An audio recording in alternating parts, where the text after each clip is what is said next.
recordemos algunos aspectos de la anatomía, ¿no?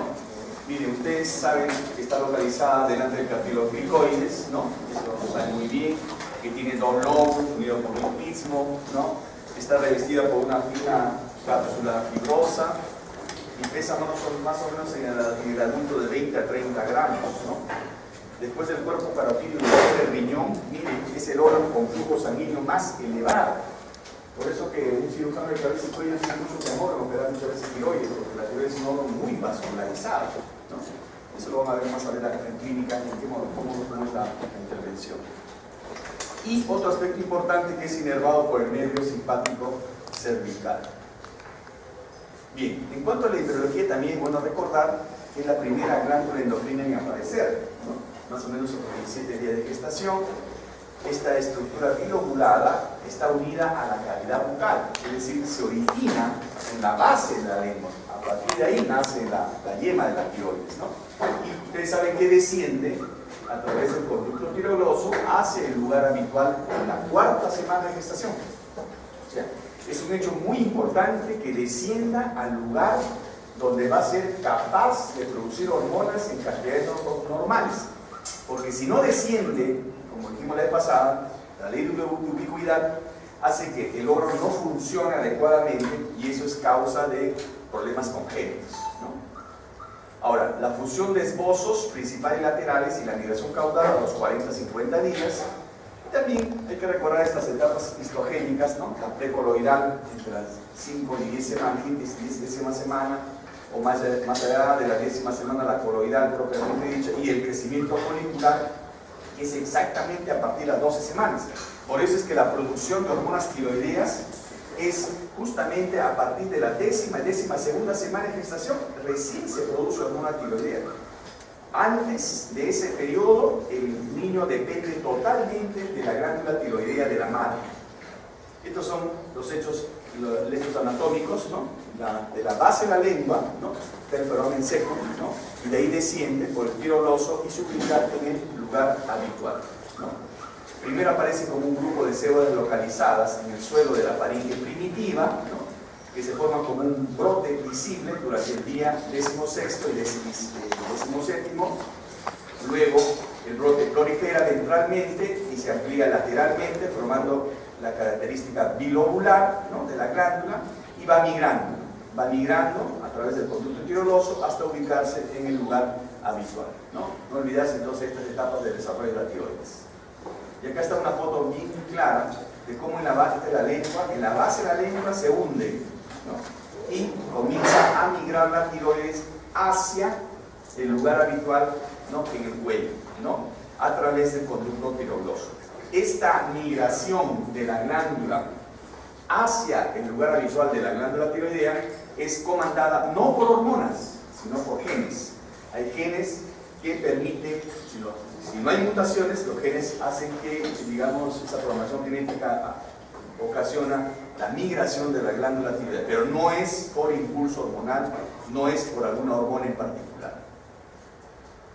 Bien, ustedes saben que la glándula tiroidea, ¿no? Produce hormonas tiroideas, como ustedes saben. Y un aspecto importante de recordar en esta formación de hormonas tiroideas es, vamos a irnos por etapas. Una es la incorporación necesaria de yodo. La glándula tiroidea depende del yodo para formar las hormonas tiroideas. De tal manera, si no hay yodo, no hay formación de hormonas tiroideas.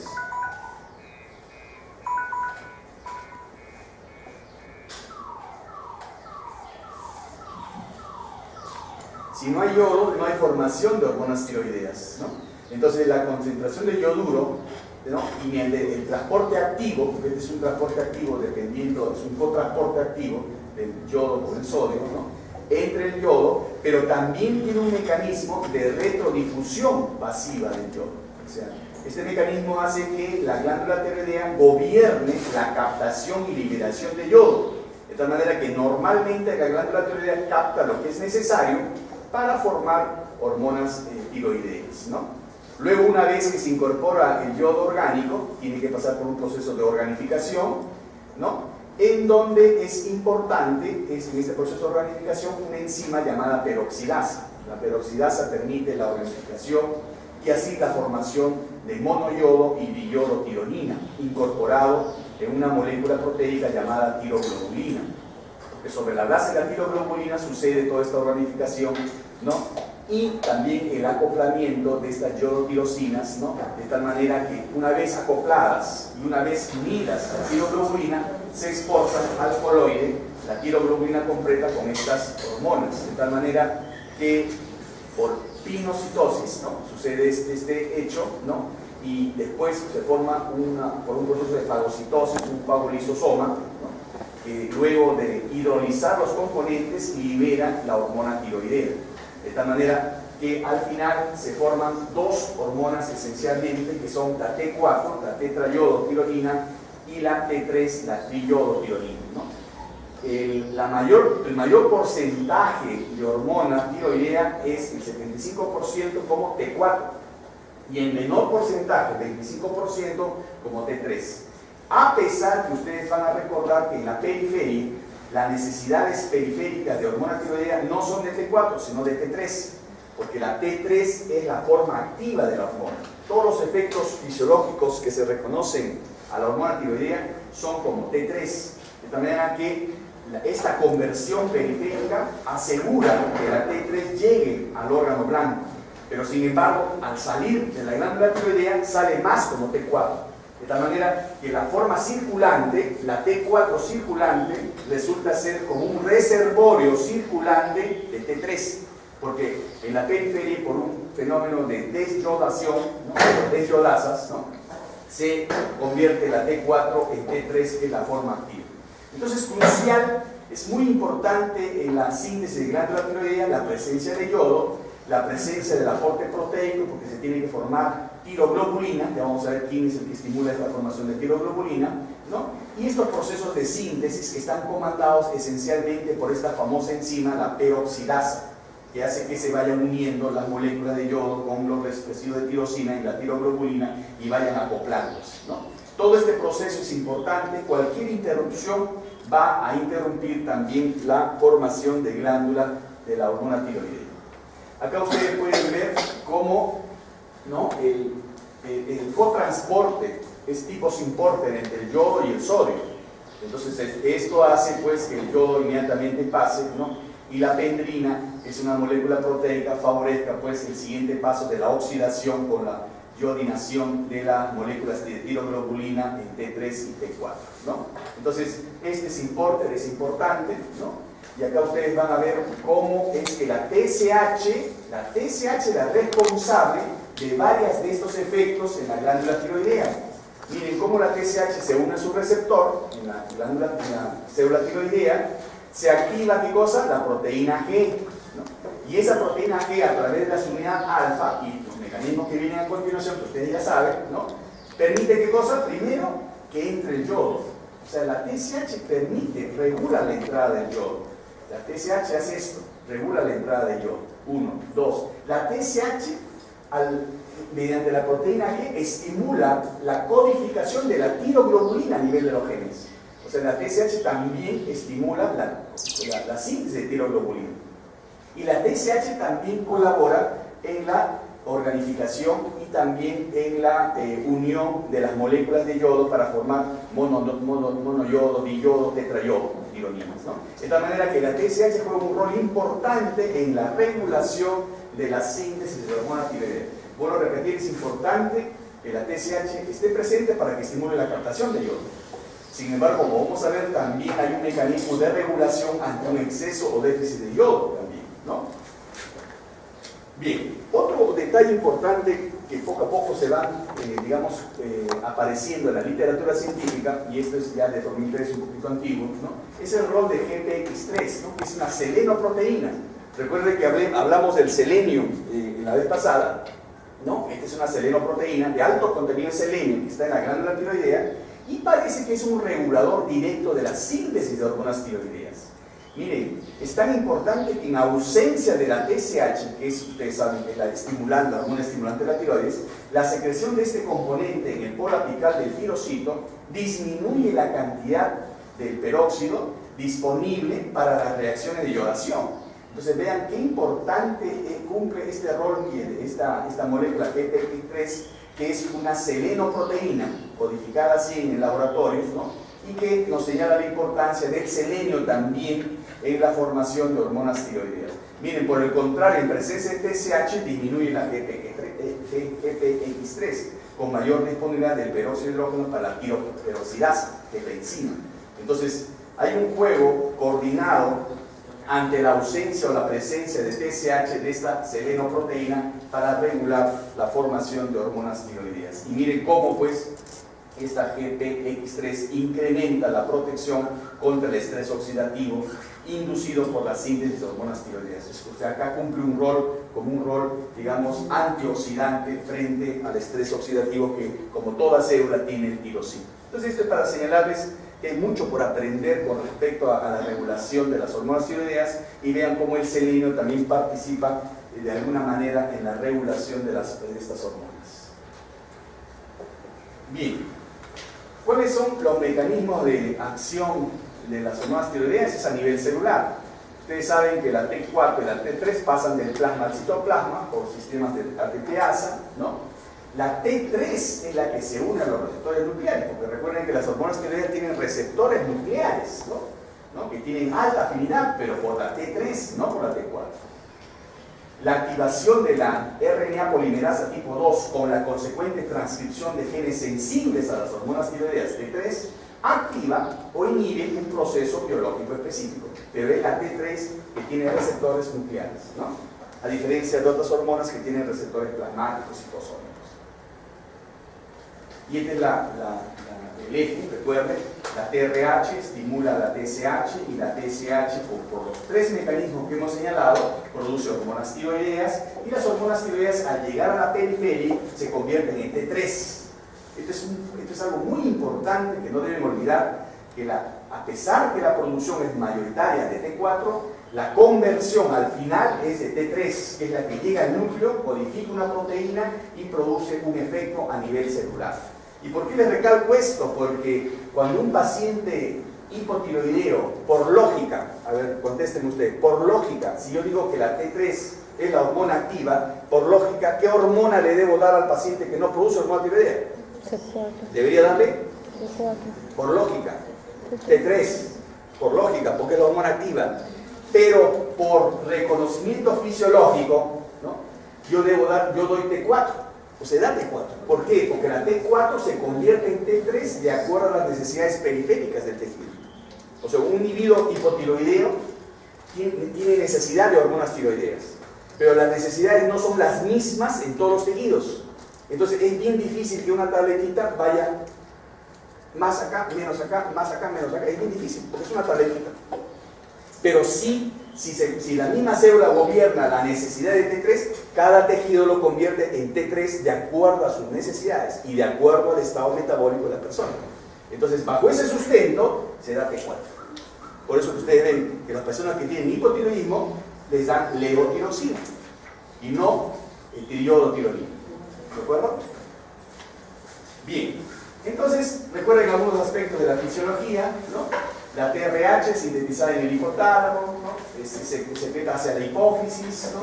La hipófisis cómo secreta la TSH, y la TSH cómo actúa, otra vez volviendo al mismo tema, a estimular las hormonas tiroideas, pero a la vez es una hormona tirotrófica, o sea, estimula, cuando esté en exceso, estimula el crecimiento glandular, y ese es otro problema. O sea, la TSH a concentraciones normales estimula funcionalmente la tiroides, pero cuando ya está en excesiva cantidad, ya no solamente la estimula, sino puede hipertrofiar y hacer crecer la glándula tiroidea, que como ustedes saben, eso lleva a la presencia de bocio. Bocio significa nada más ni nada menos que el agrandamiento de la glándula tiroidea. Eso significa bocio. ¿Okay? La palabra bocio indica que la glándula tiroidea está grande. ¿Y por qué está grande? Por X motivo. Uno de ellos puede ser la deficiencia de yodo, por ejemplo, que es lo clásico, ¿no? El bocio por deficiencia de yodo. No hay yodo, no se forman hormonas tiroideas, se eleva la TRH, se eleva la TSH y la TSH produce bocio. ¿Cuál es el tratamiento? Doy hormona tiroidea, baja la TRH, baja la TSH y el bocio desaparece, ¿no? Esa es la manera como uno debe recordar la importancia de este eje de retroalimentación que está entre el eje hipotálamo, hipófisis y glándula tiroidea. ¿Ok? ¿Ok? Bien, entonces la liberación de TSH es inhibida por los niveles de hormonas tiroideas, por supuesto. Si hay exceso de hormonas tiroideas, ¿cómo está la TSH? Suprimida, ¿no es cierto? Si hay deficiencia de hormonas tiroideas, ¿cómo está la TSH? Aumentada, ¿no? Entonces eso es lo que ustedes van a ver en los pacientes más adelante en clínica. Pero la forma activa de la hormona es la T3. Estas hormonas tienen una proteína de transporte además, que es la TBG, ¿no? La globulina transportadora de tiroxina, ¿no? Transporta hormona tiroidea, ¿no? Ayuda a formar ese reservorio de hormona tiroidea circulante. Y recuerden que la TBG aumenta durante el embarazo. Y como aumenta en el embarazo, da la impresión de que la hormona tiroidea aumentara en la mujer embarazada. Cuando no es así, simplemente es un reflejo fisiológico de esa situación de embarazo que tiene la mujer, ¿no? Y que aumenta la TBG. O sea, los estrógenos aumentan la TBG y aumenta esta proteína de transporte. Bien, esto es para que recuerden cómo se distribuye el yodo, ¿no? Se absorbe, miren, en la cámara gástrica el yodo, se absorbe con mucha facilidad en la cámara gástrica. Ya les dije la semana pasada cómo en la costa se evaporan más o menos 400.000 toneladas de yodo, ¿no? Y eso forman nubes, ¿no? De tal manera que en la costa pues, es bien difícil que haya deficiencia de yodo. Además que uno consume alimentos con yodo, porque consume alimentos del mar, ¿no? El yodo se absorbe y miren, se distribuye por órganos diferentes, además de la tiroides, en el riñón, la glándula mamaria lactante, en el hígado, ¿no? O sea, no es solamente la tiroides. Pero ¿cuál es la diferencia entre todos estos órganos? Que la tiroides es la única capaz de gobernar la captación o no de yodo. Por cosa que no lo tiene el hígado, que no lo tiene el riñón ni la glándula mamaria lactante. ¿Por qué? Gracias a la TSH. Y además hay mecanismos que protegen ante un exceso de yodo. Y acá está. Cuando el exceso de yodo, ¿no? Cuando hay un exceso de yodo, o sea, la sobrecarga de yodo, ¿no? Produce inhibición de hormonas tiroideas. La sobrecarga de yodo inhibe la producción de hormonas tiroideas.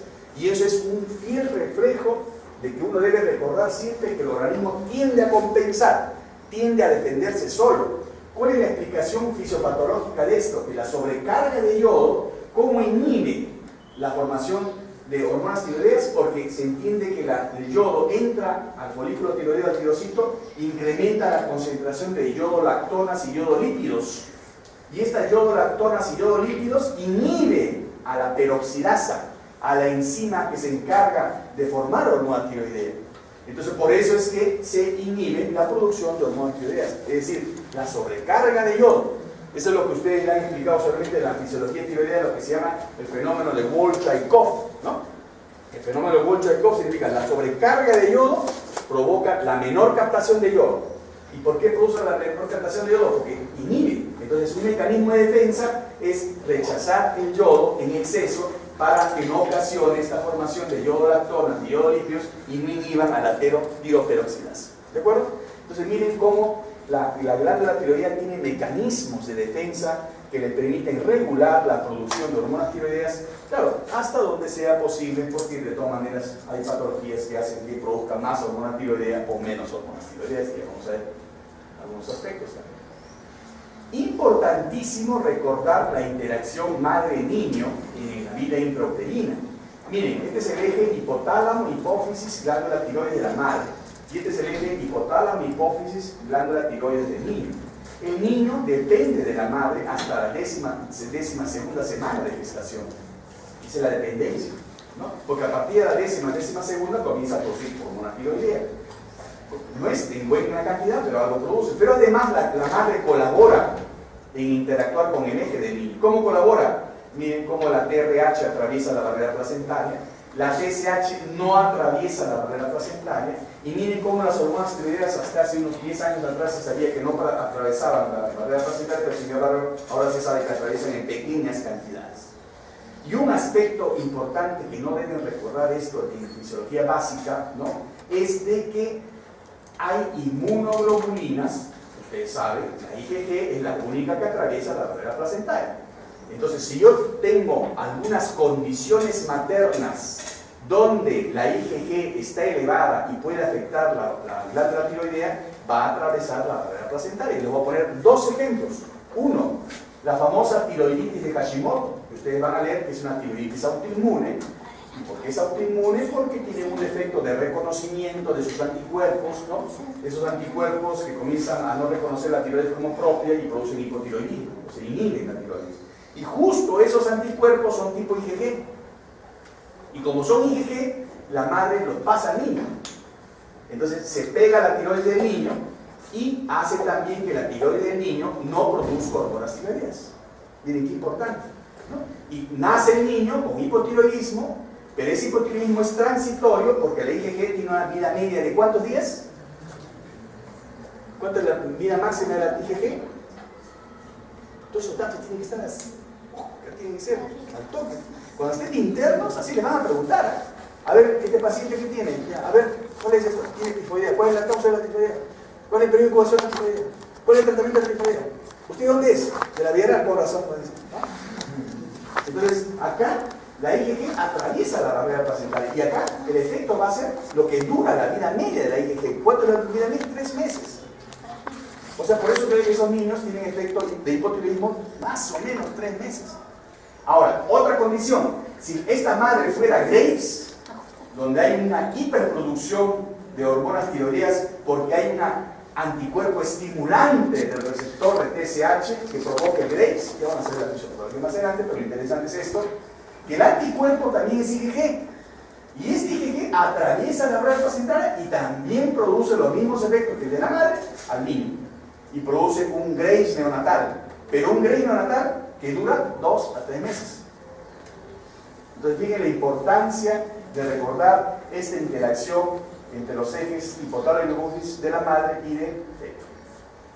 Otro evento importante es la influencia de la hormona tiroidea en el control de la temperatura, ¿no? Ustedes saben que las hormonas tiroideas, ¿cómo influyen con la temperatura? Porque actúan a nivel mitocondrial las hormonas tiroideas. La T3, ¿sobre quién actúa a nivel mitocondrial? Sobre la membrana interna, sobre las proteínas desacoplantes tipo 3. Y recuerden ustedes, ¿qué cosa eran las proteínas desacoplantes? Desacoplaban la fosforilación oxidativa.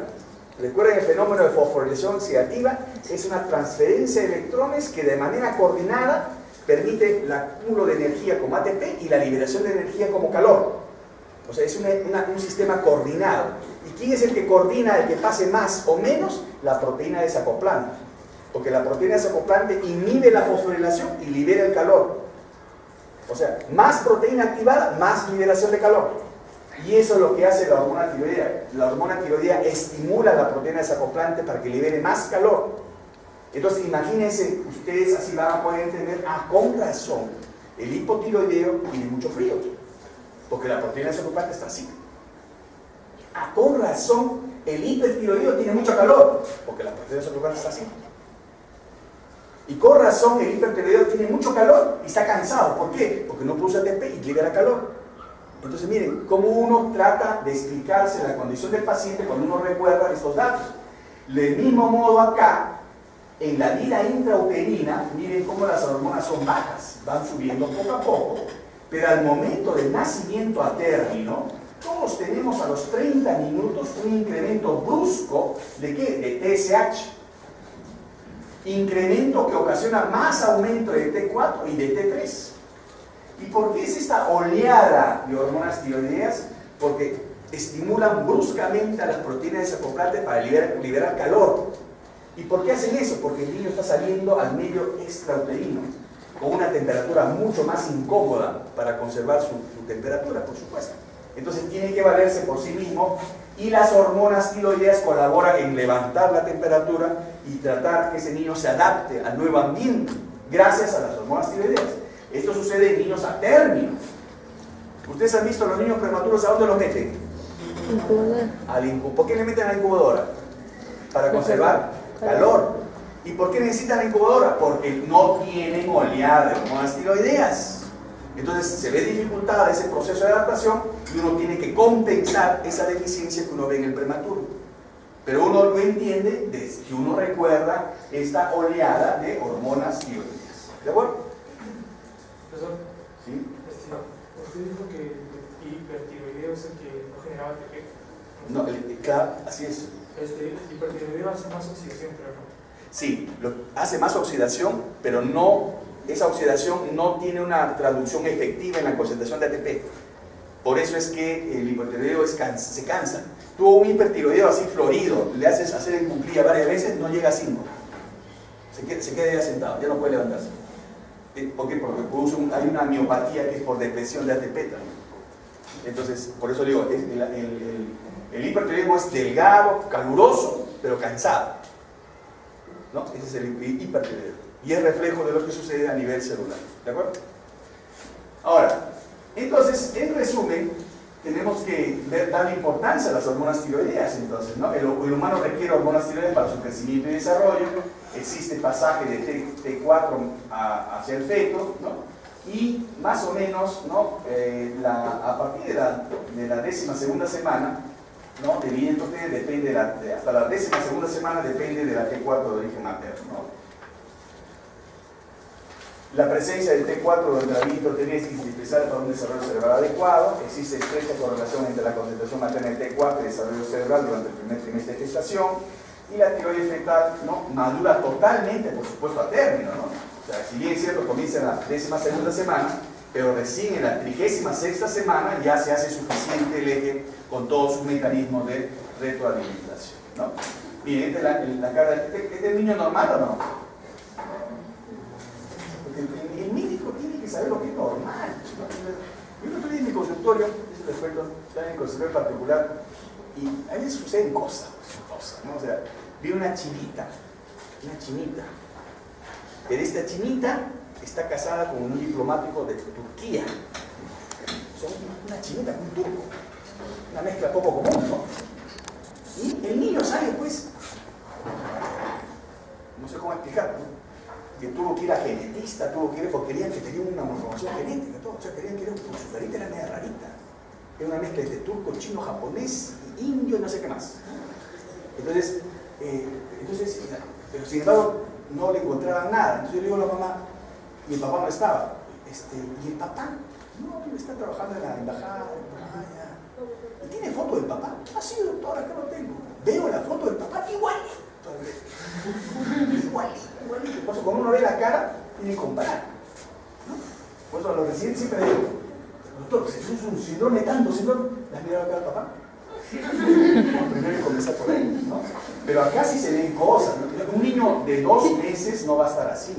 Mire, hinchado, los ojos hinchados, la lengua salida y engrosada. Eso es lo que se ve como consecuencia del hipotiroidismo. El hipotiroidismo daña el cerebro, ¿no? Y por lo tanto estos niños, si no reciben tratamiento, miren, a los 5 meses no sostienen la cabeza, tienen estrabismo, tienen retardo de desarrollo. Y a los 4 años, por supuesto, retardo mental. Y miren qué es lo que pasa cuando la tiroides no desciende.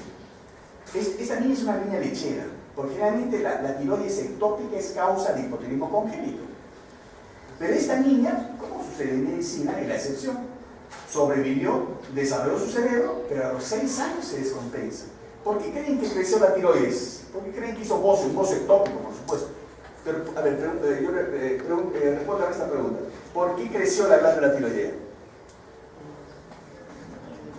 ¿Por qué creció? ¿Por qué? Dígame, dígame.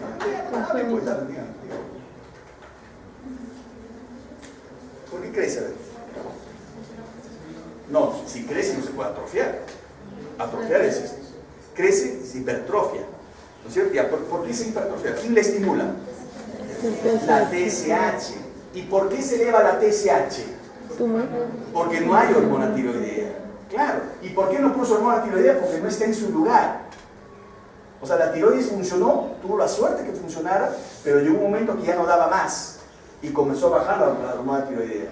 Y poco a poco se fue elevando la TSH y poco a poco fue hipertrofeándose la tiroides. Si es así la fisiopatología, ustedes no son médicos todavía, pero ustedes me van a decir cuál es el tratamiento. ¿Quirúrgico lo saco o le doy tratamiento? Tratamiento. ¿Qué le dan? Hormona tiroidea. Yodo. Hormona tiroidea. ¿Qué le dan? Claro, le dan T4, ¿no? Y le dan T4 y desaparece. Ahí está, muy bien, trataron muy bien a su paciente, un aplauso para la promoción. Entonces desapareció y es la misma niña. Si usted, medicina es, como yo le dije desde el comienzo, es comparación. ¿Cómo yo sé que estaba mal la niña? Y estaba como cagada. Si ustedes notan que estaba muy hinchadita, cachetona. Una cachetona de por sí, coqueta como siempre, ¿no? Ahí está ella, ¿no? Miren, coqueta está con sus aretes acá, ¿no? Pero ya no tiene el bulto acá, ¿no?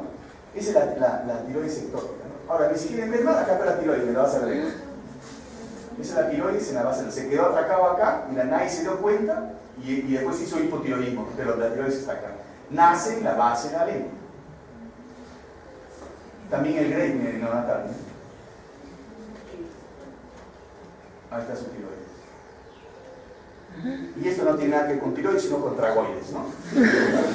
Es por lactancia materna, ¿no? Ese es de los niños Michelin, que a veces creen que es Gucci, creen que es todo, pero son niños muy bonitos, que viene de Cajamarca también. Pesaba 16 kilos. Ya.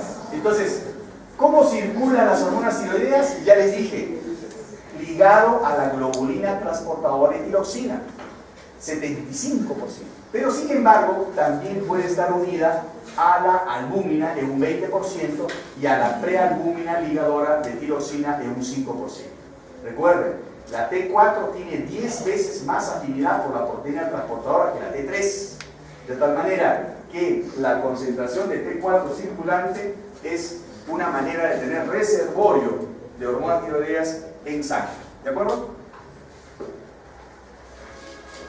Bien, en cuanto al metabolismo, tiene el mismo destino que la mayor parte de las hormonas. ¿Cómo desaparecen? Por fenómeno de conjugación, por fenómeno de desaminación, de descarboxilación, de ruptura de enlace, de deyodación, porque se convierte en T3 y estas se van deyodando más, ¿no? Y después se convierten en yodo tirolina síntesis. O sea, esa es la manera como terminan las hormonas tiroideas en los tejidos, ¿no? En los diversos tejidos donde los utilizan y luego se convierten en productos de desecho, ¿no? Este es el efecto de las hormonas tiroideas, ¿no? Un resumen sobre los procesos de crecimiento, diferenciación y desarrollo, efectos metabólicos, termogénicos, hidromineral, síntesis, en realidad sobre todo el metabolismo, ¿no? Pero principalmente en el sistema nervioso central, donde influye en la formación no solamente de la glía, de las neuronas, sino de la mielinización que sucede en la vida postnatal y el desarrollo de la sinapsis, por supuesto, ¿no? Y además en la síntesis del factor de crecimiento neuronal, ¿no? Su efecto en el sistema nervioso central es muy importante desde la vida intrauterina y se termina en la vida postnatal. Recuerden que el niño termina su desarrollo cerebral entre los 3 y 5 años, ¿no? Entonces, y por eso cumple un papel importante la mielinización para terminar el desarrollo del sistema nervioso central. Y por supuesto sobre la maduración del esqueleto, sobre el crecimiento, sobre el cartílago de crecimiento, ¿no? Y por eso es que el niño que sufre hipotiroidismo no crece, ¿no? Sobre la hipófisis regulando la síntesis de hormona de crecimiento. Porque recuerden lo que le dije la vez pasada, la hormona de crecimiento se secreta y funciona adecuadamente siempre y cuando la hormona tiroidea esté normal. Si la hormona tiroidea falla, la hormona de crecimiento falla. Y no es porque la hormona de crecimiento está mal, sino el que esté mal es la hormona tiroidea. Entonces es muy importante que haya un estado de eutiroidismo en el cuerpo, eutiroidismo, o sea que funcione normalmente las hormonas tiroideas para que se secrete en cantidades adecuadas la hormona de crecimiento.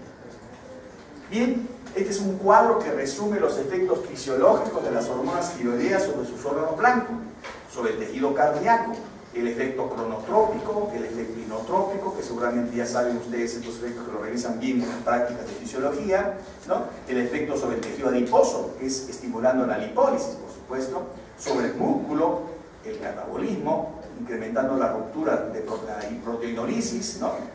En el hueso, ¿no? El crecimiento de los huesos y el recambio del tejido óseo, ¿no? Sobre el sistema nervioso central, sobre el intestino también, ¿no? La absorción de carbohidratos se incrementa, sobre las lipoproteínas que estimula la formación de receptores de LDL, ¿no? Entonces ya saben, si estimula la síntesis de receptores de LDL, está provocando que el colesterol baje o suba. Suba. Baje. Eso quiere decir, si hay hipotiroidismo, ¿cómo está el colesterol? Alto. Así es, está alto. Por eso que todo paciente que tiene hipercolesterolemia, uno tiene que a veces pedir su estado de tiroides para descartar que ese hipercolesterolemia no sea por hipotiroidismo, porque influye en la formación de los receptores de LDL. ¿Está claro? O sea, lo que yo quiero que capten la idea es de que si uno recuerda estos datos, ¿no? Entonces, uno inmediatamente los traslada a la práctica, al paciente, y eso va a ser más fácil para ustedes. Pero si se olvidan, ahí viene el problema. Ahora, hay otros efectos que les comenté, los efectos sobre el calor, ¿no? Y sobre la transferencia de electrones, por supuesto, ¿no? Y esto va a hacer que sea un potente regulador de la producción de calor a nivel del organismo, ¿no? Ahora, un detalle importante, como yo les decía, el organismo tiende a compensar, ¿no? Y miren, ¿qué es lo que pasa cuando el niño se desnutre? O generalmente una persona se desnutre. Cuando una persona se desnutre es que su metabolismo va cayendo. Como no ingiere alimentos, no oxida. Como no oxida, su metabolismo baja. Y como su metabolismo baja, su necesidad de hormona tiroidea debe bajar. Porque si baja el metabolismo y la hormona tiroidea está acá, esto baja más, porque esta es catabólica. Entonces, una manera de compensar eso, miren lo que pasa. Cuando una persona se desnutre, baja la globulina transportadora de tiroxina. Provoca mala absorción de yodo. Provoca disminución de captación de yodo. Provoca defectos de la organificación. Y la desnutrición estimula la producción de cortisol, que inhibe la conversión a T4 a T3. De tal manera que todo va a acumularse a una forma inactiva de hormona tiroidea, que es la T3 reversa. Cuando el organismo trata de defenderse, se defiende formando más T3 reversa a costa de no formar la hormona activa. ¿Para qué? Para una termogénesis disminuida, para un consumo de oxígeno bajo, para conservar energía y para conservar proteína. A eso, ¿cómo se llama? Homeoresis. O sea, el sujeto se adapta a un menor metabolismo para mantener el equilibrio en el metabolismo. ¿De acuerdo? Recuerden que el término normalmente se llama homeostasis, en una condición normal, pero homeoresis es una condición disminuida. Entonces, es un equilibrio, pero en un estadio menor, en un nivel más bajo del metabolismo. Bien, ahora, esta hormona, ya hemos hablado de la tiroides. Ahora, el aparato hormona, ya hemos comentado el aparato hormona, solamente quiero recalcar algunos aspectos. Recuerden que tiene 84 aminoácidos, ¿no? Y recuerden que su actividad biológica está entre el aminoácido 1 y el 34. Y la fijación está, la capacidad de fijación al receptor está entre el 25 y 34. La paratormona, ¿en qué influye? En la homeostasis del calcio, ¿no? Los cambios más rápidos ocurren a nivel renal y los más prolongados a nivel del hueso. Influye también en la homeostasis del fósforo, incrementa el fosfato sérico al estimular la resorción ósea, pero también acelera la depuración renal de fósforo. En resumen, la paratormona es hipercalcemiante y fosfaturiante.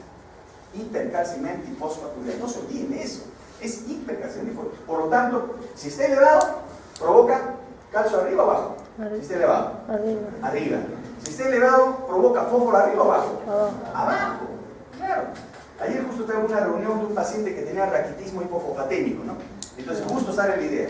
Pero la paratormona, que es por acá, que para allá. Entonces al residente le digo, ¿paratormona? ¿Qué es la paratormona? ¿Cómo sabes qué es la paratormona? No, que el calcio está arriba. Y el fósforo también. Me parece el chavo, ¿no? También. No es la paratormona. Entonces algo está pasando en ese niño, que es diferente. Entonces, si ustedes recuerdan ese detalle y se fijan en ese detalle, nunca más eso lo van a aplicar más adelante, para que interpreten bien cuándo interviene la paratormona. Esta paratormona se forma como una preproparatormona, ¿no? Luego pasa al Golgi como una proparatormona y luego se va secretando, pero se secreta bajo tres formas, ¿no? De diferente peso molecular, ¿no?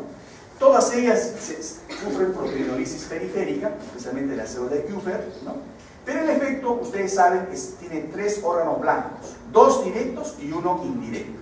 ¿Cuáles son los directos? A nivel del tejido óseo. ¿Qué estimula? La resorción ósea, estimulando la actividad de qué célula? El osteoclasta. Incrementa el número y la actividad de osteoclastos. Y a nivel renal, ¿no? Por supuesto, también influye disminuyendo el clearance de calcio, ¿no? Y aumentando la eliminación de fósforo, y por eso provoca hipercalcemia. Y a nivel intestinal es indirecto. ¿Por qué les digo que es indirecto? Porque la TSH actúa sobre una enzima renal que provoca la producción de calcitriol, ¿no? ¿Cómo se llama la enzima? Hidroxilasa. 1-alfa hidroxilasa. 1-alfa hidroxilasa. Y el calcitriol, ¿qué hace? Forma la proteína ligadora de calcio y favorece la absorción de calcio. Por eso digo, indirectamente el órgano blanco es el intestino, pero directamente es el calcitriol. Y esta esta hormona, la calcitonina, que creo que les mencioné la vez pasada, que era una hormona vestigial, ¿no? Es como el apéndice hormonal, ¿no? Este es el apéndice hormonal. Ahorita no se sabe muy bien la función que cumple, ¿no? Esta hormona, ¿no? Pero recuerden que es secretada bajo la forma, en forma aunada, la catacalcina, que tiene otros efectos, efecto vasodilatador. Y la calcitonina tiene que ver con la mineralización ósea, ¿no? Esa es la calcitonina. Entonces, y la actividad biológica es de toda la molécula entera. Y la más potente es la de salmón. Acá está la catacalcina con la calcitonina. Bien, para terminar tenemos que revisar obligadamente los nuevos órganos endocrinos. Yo ya les adelanté algo sobre esto, ¿no? Les adelanté sobre el tejido adiposo, ¿no? El tejido adiposo actualmente es el tejido endocrino más grande que existe en el cuerpo. Esa es la parte importante acá. Recuerden que tradicionalmente, ¿cómo lo concebíamos al tejido adiposo? Como un órgano de almacén de triglicéridos. Pero sin embargo, se sabe ahora que se crean una serie de sustancias, ¿no?, que participan en gran parte del metabolismo y afectan el funcionamiento de diferentes órganos. Eso es lo que hace el tejido adiposo. Especialmente, ¿cuál? El visceral. O sea, no estoy hablando del que preocupa tanto a las chicas, esto, no, sino de acá. O sea, el epíplomo, ¿no? Cuando ustedes hagan necropsia, ¿no?, y ahora sí hay obesos, bastante obesos, ¿no? Antes había más desnutrido, pero le hacen el corte al obeso, entonces ¡brum!, sale el efecto, un mantel tremendo, se tiene la mesa, ¿no? Entonces, esa es la grasa que provoca más producción de diversas citoquinas. La grasa normal produce una cantidad de citoquinas normales, ya vamos a ver. Entonces, pero hay que recordar que existe una relación estrecha entre ese exceso de grasa del cuerpo y diversos estados patológicos, y esto lo vamos a tocar los que llegan a fisiopatología el próximo año, ¿no? Y si me dejan dictar el curso a mí, les voy a dictar con todo, ¿ya? El tejido adiposo está formado por células adiposas, los adipocitos, ¿no? Y un componente estromático vascular que reside en los preadipocitos. Los adipocitos con un tamaño de 100 a 200 micras son células redondeadas, que contiene una vacuola lipídica que representa el 95% del peso celular y que desplaza el resto de las organelas hacia la periferia. Esas son características que ustedes conocen del tejido adiposo, ¿no? El tejido adiposo, entonces, es importante el abdomen, ¿no? Son diferentes maneras de llenar la barriguita, ¿no? Bien, entonces el tejido adiposo en condiciones normales, ¿no?, el 80% está localizado en el celular subcutáneo, o sea, en la hipodermis. Pero miren, menos del 20% es el adiposo visceral, y está constituido por adipocitos de un tamaño más reducido, con menor capacidad de almacenamiento de triglicéridos, ojo, más vascularizado y con una mayor inervación simpática y con gran número de receptores beta 3 adrenérgicos, lo que facilita una mayor actividad metabólica del tejido graso, el adiposo visceral. Por eso es que uno tiene que recordar qué citoquinas se producen, qué adipoquininas o adipoquinas se producen en el tejido adiposo. La adiponectina, el angiotensinógeno, la interleuquina 6, la leptina, ¿no?, la resistina, factor de necrosis tumoral. Todas ellas se producen, pero en diferente proporción. Por ejemplo, y acá están sus funciones. Normalmente, a una cantidad normal de tejido adiposo en el abdomen, como el mío, por ejemplo, ¿no?, se produce, ¿qué cosa? Adiponectina. Adiponectina. Y menos las otras. Más se produce adiponectina. Y miren lo que hace la adiponectina. ¿Qué cosa hace la adiponectina? Mejora la sensibilidad de insulina. ¿Qué pasa cuando uno va aumentando la barriguita? ¿No? La adiponectina comienza a caer. Y las otras comienzan a subir. Entonces, ¿qué pasa con la sensibilidad de la insulina? Y hay ocasiones crónicas. Por eso es importante recordar no solamente qué tipo de adipoquina se produce o de citoquinas, sino en qué condiciones, porque los efectos no son iguales. Cada una tiene su función bien clara, ¿no?, como la leptina, que usted ya lo conoce, ¿no? La resistina provoca resistencia al músculo, pero eso es normal, que haya resistencia en algunas situaciones normales. Ya le dije, en la pubertad hay normalmente resistencia, y eso lo provoca en parte esa resistina, pero es normal. Pero no en condiciones patológicas donde hay menos adiponectina, y esto va menoscabando la sensibilidad a la insulina. ¿Qué otros órganos endocrinos tenemos? El riñón, por supuesto, renina, eritropoyetina. eritropoyetina, ¿recuerdan? Remina, eritropoyetina. El corazón, claro, antes, y acá me salió igual, ¿va? El corazón se creía que solamente producía péptido arterial natriurético, pero ahora se sabe que el péptido natriurético se produce en el cerebro, se produce a nivel óseo, y tanto es que el año pasado ya por fin se encontró la probabilidad de que haya una hormona que estimule el crecimiento en los espermatozoides. ¿Y cuál es la hormona? Adivinen. Esta, péptido natriurético, que tiene ¿cómo descubrieron eso? Miren, fíjense, por lo básico. Los condrocitos tenían receptores al péptido natriurético. Básico. Entonces dijeron, la pregunta básica. Si tiene receptores de péptido natriurético, ¿qué niche hace el péptido natriurético acá en el hueso? Entonces comenzaron a experimentar y vieron que tenía que ver con el crecimiento también. Entonces parece que esta es una salida para los acondropásicos, con una salida para que los hagan crecer, aunque sea un poquito más, no sean tan chiquitos, ¿no? El intestino, las hormonas gastrointestinales, ya lo han visto, ¿no? Solamente quiero recordarles cómo uno puede manejar su cuerpo con actitudes cuando uno ingiere alimentos. Recuerden lo que creo que les dije, masticar despacio. Al masticar despacio, las hormonas gastrointestinales van en sinfonía, y esa sinfonía hace que las hormonas de la saciedad se eleven con facilidad, y por eso es que a la hora 2 horas no tienen hambre. En cambio se comen rápido, como pihuichos, ¿no? A las 2 horas tienen hambre. ¿Y qué es lo que comen? Comida chatarra. Y ahí viene un efecto, una cosa bien específica. El hígado, ¿qué produce? IGF-1. El tejido adiposo, ya hemos mencionado. El estómago, ¿qué produce el estómago? La gastrina, la grelina, la obestatina. Miren la cantidad de hormonas que produce. Ustedes ya saben que el estómago no es solamente una cámara gástrica que produce ácido clorhídrico, ¿no? Es un órgano endocrino que regula también el metabolismo, sobre todo el control ponderal.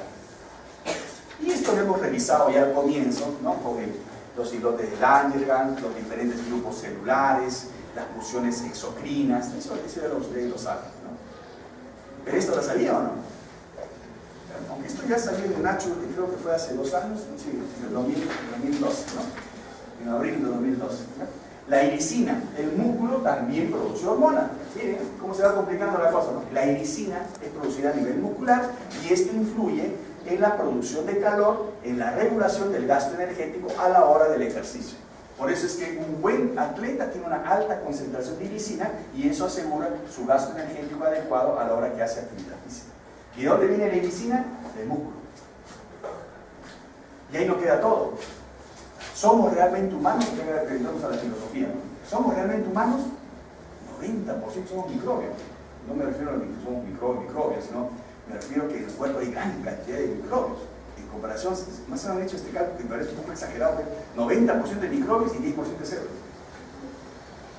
¿Y por qué es importante esto? Porque ustedes ya han hablado, ya conocen la microbiota intestinal, ¿no es cierto? Miren lo que hace la microbiota intestinal. Ustedes saben que el alimento digiere lo necesario, absorbe lo necesario y deja pasar lo no digerible. Dentro de lo no digerible pasa al colon. Y en el colon se encuentra la flora bacteriana que produce ácidos grasos de cadena corta, ¿no? Ácidos nucleicos, diferentes ácidos pequeños, gases y otros metabolitos. De tal manera que se crea una gradiente de concentración de esos ácidos grasos volátiles. Muchos de ellos son utilizados como fuente de energía del colonocito, pero muchos de ellos son absorbidos. Y el resto se elimina. ¿Qué es lo que pasa? Que la microbiota intestinal, como consecuencia de esa acción, libera metabolitos a partir de esos ácidos grasos, de esos catabolitos. Libera metabolitos de colina, libera ácidos grasos volátiles, libera serotonina, triptofano, que son neurotransmisores. Y esa es la teoría para uno pensar, los científicos piensan, si yo modulo la microbiota, puedo alterar el funcionamiento corporal. Y eso es lo que han hecho los ratones. Miren, una dieta alta en grasa promueve obesidad, ¿no? Una dieta alta en grasa, ¿no? Entonces, si es la dieta, digamos, no es alta en grasa, no promueve obesidad. Pero la flora bacteriana varía, de tal manera que si el donante es un donante normal y lo transfiere a un ratón normal, ese ratón conserva un peso normal. Pero si el donante es un obeso a un ratón normal de microbiotas, ese ratón que es normal se convierte en obeso por el donante obeso. Si el donante es un desnutrido, a ese ratón normal lo convierte en un desnutrido por la microbiota. Qué interesante es este tema que todavía está mucho por explorar. Pero la microbiota se considera también parte de los órganos endocrinos, porque dispara sustancias, circulan en sangre y actúan a distancia. Y eso es acción endocrina. Entonces tiene que haber un equilibrio. Miren, las dietas altas en grasas inducen cambios. ¿En dónde? En la microbiota. ¿Qué baja? El Bacteroides filum, el Bifidobacterium. ¿Y qué sube? El Firmicus, el Clostridium, el Lactobacillus, el Enterobacterias, ¿no? O sea, hay un desequilibrio de bacterias en la microbiota. Eso es interesante. Eso quiere decir, miren, estamos hablando de una comunicación entre la microbiota enteral y el cerebro, intestino y cerebro. O sea, quiere decir que cualquier alteración en la función gastrointestinal es comunicado al cerebro. Y eso es así.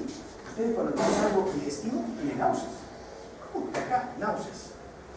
No se han puesto a pensar cómo es que yo tengo saciedad o dolor, ¿no? O sea, cómo yo percibo esas sensaciones, ¿no? Hay una comunicación a través de la microbiota que es una posibilidad de modular la función gastrointestinal. ¿De acuerdo? Y este es el equilibrio, este es el ecosistema balanceado que debería haber para evitar problemas, ¿no? Para estar sanos, ¿no? Hay muchas maneras digamos, de contabilizar la flora intestinal, seguramente en microbiología que se han enseñado, ¿no? De cómo son los cultivos, etcétera, y cuán dificultosos son especialmente los anaerobios, ¿no? Por eso dice, duérmete niño, duérmete ya viene el estafilococo y te infectará. Ahora, el último, no quiero que se confunda. Una cosa es hormona, otra cosa es neurotransmisor. Una cosa es hormona, otra cosa es neurotransmisor. Las hormonas se convierten, algunas actúan como un neurotransmisor. Mire, imagínense, la colecistoquinina es un neurotransmisor. La somatostatina es un neurotransmisor. Pero, ¿cómo? ¿Una hormona? ¿Cuándo es neurotransmisor? ¿Cuándo es neurotransmisor? Cuando cumple este concepto. Toda sustancia sintetizada y almacenada en una neurona presináptica y que en respuesta a un estímulo es liberada en el espacio sináptico, reacciona con los receptores de membrana postsináptica, provocando en esta un cambio bioquímico y finalmente son inactivados por reabsorción y por efectos de enzimas específicas. Si una hormona cumple ese rol en el cerebro, es un neurotransmisor. Lo que pasa es que fue descubierto inicialmente como hormona. Pero si tiene acción paracrina, endocrina, intercrina, y eso, ese es el rol hormonal.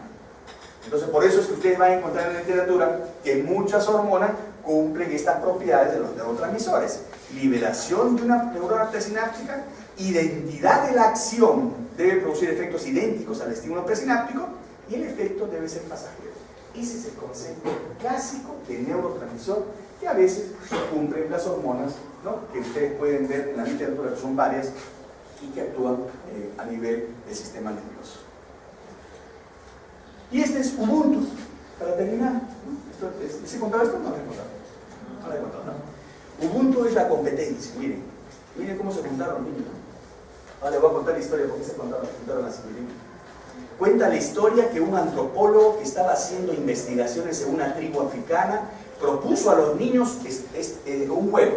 A lo lejos había dejado una canasta llena de frutas cerca de un gran árbol y les dijo a los niños, ¿qué es lo que dijo? El primero que llegue a alcanzar la canasta ganará todas las frutas. Los niños se prepararon y cuando dio la señal para que corrieran, todos ellos se tomaron las manos, paradójicamente se tomaron las manos y corrieron juntos. A los pocos segundos los pequeños estaban sentados, como ven en la gráfica, juntos disfrutando del gran premio. El antropólogo, sorprendido por la reacción de los niños, preguntó, ¿por qué corrieron así? Si uno solo pudo haber ganado todas las frutas. A lo que ellos respondieron, Ubuntu. ¿Cómo uno de nosotros podría ser feliz con las frutas si todos los demás estaban tristes? ¿No? Una filosofía que tienen ellos. ¿Y cuál es la reflexión? Que Ubuntu es una regla de ética que mantiene muchos pueblos de África, que está enfocada en la lealtad y la relación positiva entre las personas. Esta palabra proviene de la lengua zulú y sosa. Según los estudiosos podría traducirse como yo soy porque somos, nosotros somos. Yo soy porque nosotros somos. Las personas que se rigen por esta filosofía de vida Ubuntu es abierta y está lista para dar, respaldar, apoyar a sus hermanos. Según Desmond Tutu, líder pacifista sudafricano y premio Nobel de la Paz por luchar contra el apartheid, la persona con Ubuntu no se siente amenazada cuando otros son capaces y son buenos en algo. O sea, no se siente mal. Si alguien es mejor que alguien, no se siente mal. Porque está seguro de sí mismo, pues sabe que pertenece a una gran totalidad que decrece cuando otras personas son humilladas o menospreciadas. Por eso yo he hecho Ubuntu con muchos de mis alumnos. Viste la promoción 42 que tomó mi nombre, no sé por qué tomó mi nombre, pero tomó mi nombre. La 42. Luego Ubuntu con mis alumnos. Yo los quiero, pero quiero al que rinde. Al que rinde quiero más. Al que no rinde trato de ayudar, trato de comprender, pero ahí no más. Trato de ayudar, tengo que ayudar porque no rinde, ¿no? Por eso, ¿por qué una chica? Porque una chica, porque estaban todos los varones, pues ahí, no, acá están. Ah, no, esa, la foto de la chica la tengo en otro lado. Esa es la placa. Esa es la placa que ven abajo, ¿no? Ven abajo esta placa.